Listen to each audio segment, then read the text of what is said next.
गहरी सांस लीजिए, छोड़िए।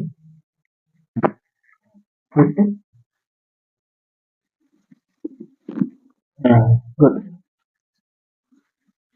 ठीक है, देखो ब्रीदिंग सही। या वेरी गुड। सीधा हो जाइए। ये मेरे पेशेंट हैं, इनको हमने 4 दिन में इनका पोस्चर का समस्या था जिसको ठीक किया, और चलने में इम्बैलेंसिंग थी इनकी, तो ये ठीक हुआ। ठीक है जी।